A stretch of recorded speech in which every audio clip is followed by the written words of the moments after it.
Ben ritrovati in un nuovo appuntamento con Info FVG. Ritorniamo a seguire notizie, aggiornamenti ed eventi anche nella regione Friuli Venezia Giulia. Partiamo subito da Udine. È stato presentato il programma del Festival Vicino Lontano Premio Terzani, che si svolgerà a Udine dal 7 al 12 maggio con eventi di anteprima a partire dal 3 maggio. Oltre 100 gli appuntamenti in calendario, più di 200 le personalità dal mondo delle scienze, della letteratura, dell'arte, dello spettacolo e dell'informazione. La parola chiave di questa 20ª edizione è metamorfosi. Andiamo subito a parlarne insieme al presidente del comitato scientifico Nicola Gasparro, il presidente di Vicino Lontano e la curatrice del festival Paola Colombo e il sindaco di Udine Alberto Felice De Toni. Ho voluto essere presente all'inaugurazione di Vicino Lontano perché è un evento di molte giornate dove vengono moltissimi intellettuali, artisti, pensatori che danno un grande contributo al dibattito, alla conoscenza, alla consapevolezza, alle prospettive. La 20ª edizione e noi come Comune l'abbiamo sempre sostenuto, lo sosterremo sempre, è un altro pezzo dell'offerta culturale che la città offre ai propri cittadini, ma è anche un'occasione per attirare turisti, per innescare attività alberghiere, attività enogastronomiche. È su questo che vogliamo riflettere, non tanto per trasformare noi stessi, ma per rimetterci in moto verso il sociale. Non c'è trasformazione senza un impegno diretto della cittadinanza e non c'è trasformazione dell'individuo senza coinvolgere la società. Vicino Lontano, 20ª edizione a Udine dal 7 al 12 maggio con eventi di anteprima anche nelle giornate precedenti, in tutto più di 100 eventi che porteranno a Udine oltre 200 protagonisti del mondo della cultura, dell'arte, dell'informazione, dello spettacolo per riflettere insieme sulla parola chiave che abbiamo scelto per quest'anno, metamorfosi. Tantissimi eventi che potete studiare sul sito www.vicinolontano.it. E noi ci spostiamo subito a Trieste, al ridotto del Teatro Verdi, dove si è svolta anche la presentazione del libro Ennio mio padre di Sara Doris, vicepresidente di Banca Mediolanum e presidente della fondazione Ennio Doris. Ne andiamo a parlare appunto insieme a Sara Doris. Oggi sono a Trieste a presentare il libro Ennio mio padre, un libro che per me è stato un vero viaggio, perché raccontare la vita di una persona che ha realizzato così tante cose meravigliose nella sua vita per me è stato davvero un esempio, un riferimento, ma non solo per me, veramente per tantissimi.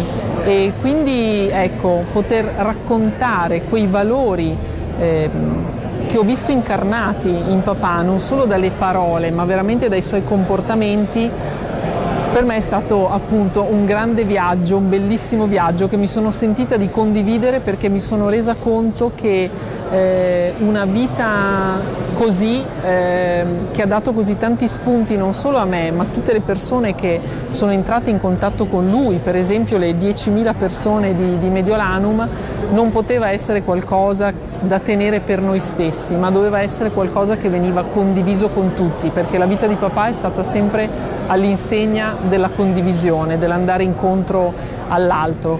Quindi ecco, io sono felice di questo libro e sono felice di poter aver reso generativa la memoria di papà. Non è un ricordo, a mio avviso, che rimane sterile ricordando una persona del passato, ma attraverso il libro può essere una memoria generativa affinché coloro i quali lo leggano possano trovare qualche spunto, qualche idea, qualche emozione che possa fare in modo di portare anche un piccolissimo miglioramento nella loro vita.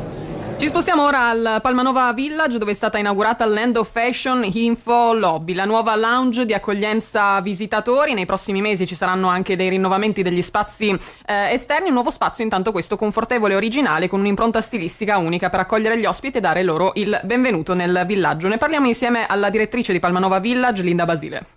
Siamo qui al Land of Fashion Info Lobby di Palmanova Village, inaugurato oggi. Ancora una volta Land of Fashion Outlet Management ha deciso di investire per rendere ancora più unica ed indimenticabile l'esperienza all'interno appunto del nostro villaggio.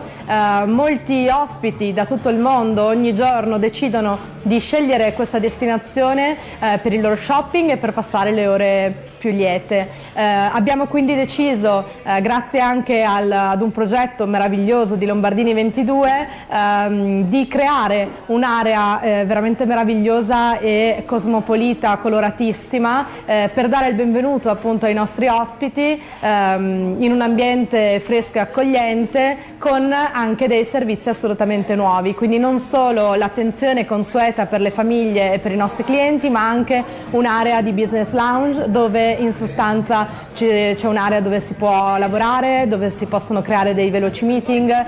Allora, per la bella stagione sono previsti diversi eventi, in primis appunto per quella che è la nostra campagna Land of Spring abbiamo creato dei laboratori sia per i grandi che per i più piccini, mentre invece per l'estate non vi posso ancora spoilerare tutto, ma abbiamo in previsione degli eventi con degli ospiti davvero di fama nazionale. È stata aperta invece proprio oggi al pubblico nel Castello di Miramare l'esposizione del prezioso scettro dell'imperatrice Carlotta del Messico, acquisito dalla Fondazione CR Trieste e concesso al Museo Incomodato d'Uso. Lo scettro sarà esposto nel salottino orientale restaurato, aperto al pubblico per la prima volta. Andiamo a scoprire di più.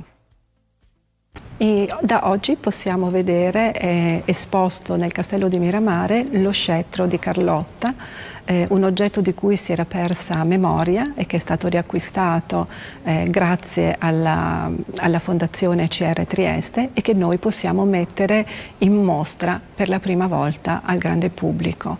Lo facciamo aprendo per la prima volta al pubblico uno spazio che è il salottino orientale, che non era mai stato fruibile, era visibile solo dall'esterno, ma mai nessuno è entrato in questo spazio, che abbiamo recentemente restaurato anche nei suoi preziosi tessuti e arredi. Allora la visita diventerà parte del percorso di visita, non ci sarà nessuna aggiunta, sarà visibile con il biglietto d'ingresso e sarà visitabile nel percorso, e si potrà entrare nel salottino, avvicinarsi e vedere da vicino lo scettro e anche il ritratto di Massimiliano e Carlotta e due brevi video che raccontano da una parte la storia di Carlotta, dall'altra mostrano lo scettro in tutti i dettagli nella sua bellezza. E con le parole della direttrice del Museo Storico e Parco del Castello di Miramare, Andreina Contessa, si chiude il nostro appuntamento con Info FVG. Continuate a seguirci anche sulle nostre pagine social per dare uno sguardo anche ai luoghi dove vi abbiamo portato in questo appuntamento, e seguirci sempre per gli ultimi aggiornamenti in Friuli Venezia Giulia. Intanto ci risentiamo tra poco ancora per parlare di appuntamenti.